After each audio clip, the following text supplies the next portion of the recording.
Hi everyone, today I'm here with another 4-book wrap-up. So let's get started. These are the books that I read in December, by the way. So the first one I want to talk about is Legends and Lattes by Travis Baldry. I like the cover, and on the inside is the original when it was self-published cover, which I find quite cozy. This book I would describe as a cozy fantasy, which I didn't even know really existed until this book. But I think I might have to have a look into them more because I did enjoy the atmosphere and the coziness of it, especially to do with cooking and like baking and stuff. It was just so warm and cozy. I love the atmosphere of this book. But I need to tell you what this book is about first. Our main character, whose name is Viv, she used to be this like, what's it called, like a fighter. She used to go and do these adventures and stuff like that, so you're like typical fantasy character. But now she's decided she's tired of it and she just wants a completely different life. So she goes to this little town and starts her own, basically, coffee shop. That's what she's planning to do, but in a place that nobody knows what coffee is. And we've got this other character that she meets and they sort of work together to do this coffee shop. That's essentially the plot of the story. There's nothing else really happening. Well, there is a little bit of a storyline in there, but it wasn't like a massive deal or anything. And the main focus of this is the atmosphere, I think, and all the descriptions of the delicious food and coffee was just fantastic. I liked it a lot. And the friendships between some of the characters, the relationship, it was just the sweetest thing. The characters were amazing, so I really liked the atmosphere and the characters. Don't know about the writing, it's just easy to read. Like I said, there isn't anything like super exciting, super fast-paced plot because there's not really much plot to it. I think it's mostly focused on the atmosphere and the characters, like I said. So if you like that kind of thing, you will absolutely like this book. I gave it 4 stars because at one point I did start getting a little bit bored with it. That's when the plot sort of came about and there was a thing with something I can't really say. But at that point I sort of started getting slightly bored. But on the whole, I have really warm feelings towards this book and really good memories of reading it. So it was a good one. Then I want to talk about a DNF. So it was A Wizard's Dream by, I don't know how to pronounce the author's name, but I think it's Hrvoje Butkovic. Really sorry if I butchered the name, but I was sent that book for a review by the author himself, which was really nice and I do really appreciate it. But this book unfortunately wasn't for me, so I DNF'd it. It was about this main character who, I think she was training to be a wizard, and it's basically her journey to become that, where she goes to a different land trying to find her people and things like that, which sounds really good. And the unique thing about this book was that all nature had like she and he pronounce, so it made it more like alive and everything.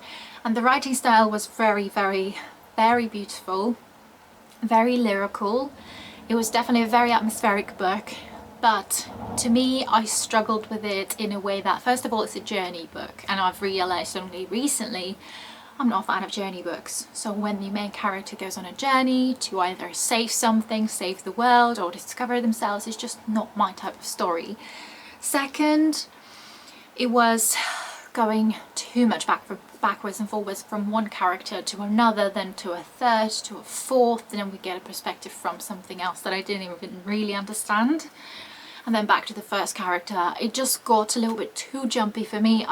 At the time when I would be invested in one point of view, I'd be thrown again to a different one and then be thrown back into this one. It just kept being like this. I don't always mind multiple points of view, but this one just didn't work for me, and I felt like there was not much going on. So it was a very, very slow-paced book. I think I DNF'd at about 100-page mark or just before that, so I feel like I've given it enough chance to impress me, I guess, but unfortunately that book just wasn't for me. But if you like lyrical, beautiful, absolutely gorgeous writing, and very atmospheric book where the main character goes on a journey to discover themselves or learn magic or stuff like that, you will probably really enjoy this one. So it just wasn't for me. Next one I'll only briefly mention because it is a reread, but that is Harry Potter and the Chamber of Secrets by J.K. Rowling. I've been rereading this series, but this time with my friend, which makes it the experience so much, I don't know, more magical and just great because he's never read the books, so it's nice to be reading those and talk to him about them. And for me it's always great to return to the series. I always love it. I know I only reread it recently, like in June or July last year, but now we've moved on to the next one, which I haven't read for a while, reread for a while, so it's just, yeah, just a little addition here. Then I've got Paranormal Stories by Jamie King. So it's basically supernatural tales and unexplained mysteries from across the world. And it's like a non-fiction, I guess. The stories are quite short. So it is, as you can see, a combination of different stories. They're different, like vampires, zombies stories. It's separated into sections. So there's ghosts and hauntings, demons and spirits, psychics and spiritualism, witchcraft and the occult, mythical creatures, vampires, werewolves and zombies, aliens and UFOs, time travel and alternate realities. Some of the stories were really quite interesting, and it's all about the stories that happened to people or they claimed that they happened to them. Some of them are quite known cases. And whilst I did enjoy this book, I only gave it 3 stars by the way, I felt like they were lacking depth. So for me, I'd like if there were more to it, as in if there were explanations added or some sort of commentary on how those unexplainable things, what they could have been, like scientifically or something like that, that would have been great. But instead it was just a story and nothing else. So it's like a surface level really, which is, I understand, exactly the intention of the author. So he wasn't ever planning to like prove it wrong or prove it right. He was just there to tell you that there's a story of this and that's that. So yeah, but I did enjoy it. Took me a few months to read it, I think a couple of months, but yeah, it was alright. The next book I read is Assassin's Apprentice by Robin Hobb. Finally got around to reading this book. It's been on my TBR for quite a while and I was finally in the mood for something like this. And oh my god, I love this book. I gave it 5 stars. It's definitely joined my favourite books of all, no, not of all time maybe, but it definitely joined the list of my favourite books of 2022, which I will be filming at some point soon. So a bit of a spoiler there. But this one is the first book in a very expansive series. I think there are 16 books in a series, but they're all separated into 5 different series. And this first book focuses on Fitz, who is at the beginning of the book a 6-year-old boy who is a bastard son to the king in waiting. But when this son is basically brought to the kingdom, the king in waiting flees, abdicates the throne and basically leaves the boy to his granddad. And the granddad, who's the king, he decides to train the boy as an assassin, hence Assassin's Apprentice. It's a very character-driven story. We get to see it from Fitz's point of view. He's lovely. I really liked him.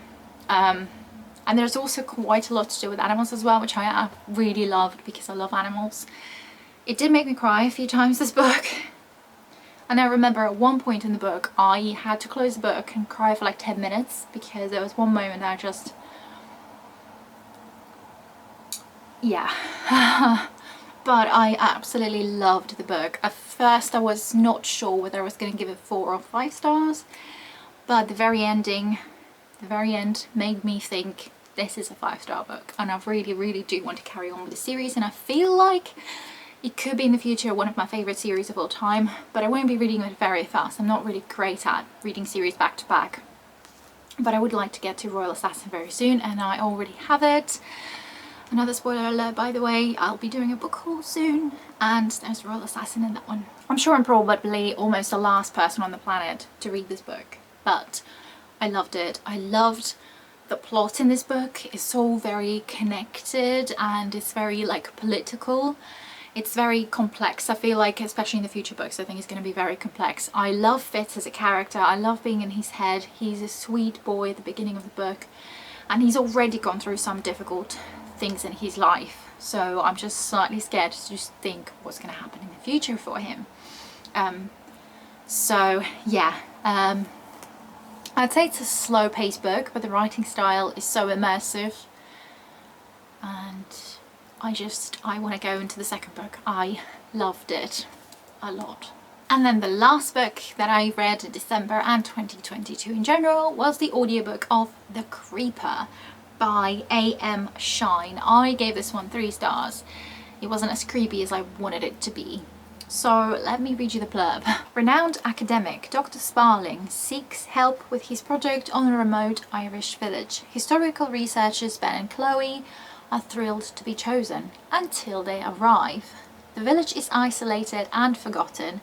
There is no record of its history, its stories. There is no friendliness from the locals, only weary looks and whispers. The villagers lock down their homes at sundown. A nameless fear stalks the streets. Nobody will talk, nobody except one little girl. Her story strikes dread into the hearts of the newcomers. 3 times you see him. Each night he comes closer. That night, Ben and Chloe see a sinister figure watching them. He's the Creeper. He's the nameless fear in the night. Stories keep him alive, and nothing will keep him away. It is obviously a horror book, and I don't know whether it's because it was an audiobook and I don't always jam with audiobooks, but I've only given it 3 stars. It wasn't as creepy as I wanted it to be, and the villagers, even though they've added to the story, they're just weird people. I didn't like that. And I know it's part of the story, I know it's supposed to happen, it's just personal preference that I just was not a fan of that specific element of the book. It's just not the type of horror that I enjoy. So it was a bit of a disappointment. But overall I did enjoy it. It wasn't a bad book at all. It didn't feel like there was much plot to it, like there wasn't much going on at all. We were just following the 2 main characters and how the Creeper, they saw him first night, and then things after that, because the book didn't really follow a long period of time. I think it literally lasted 2 days or so. But we do get also perspective from Mr. Sparling, who's mentioned before, the doctor who is basically doing this investigation type thing. So we get a bit of his point of view.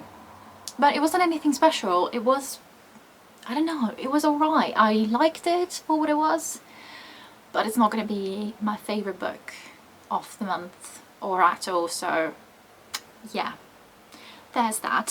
So that's it for this video. If you read any of the books that I mentioned, please let me know what you thought of them. If you like this video, please like and subscribe if you haven't already, and I'll see you in the next video. Thank you for watching. Bye!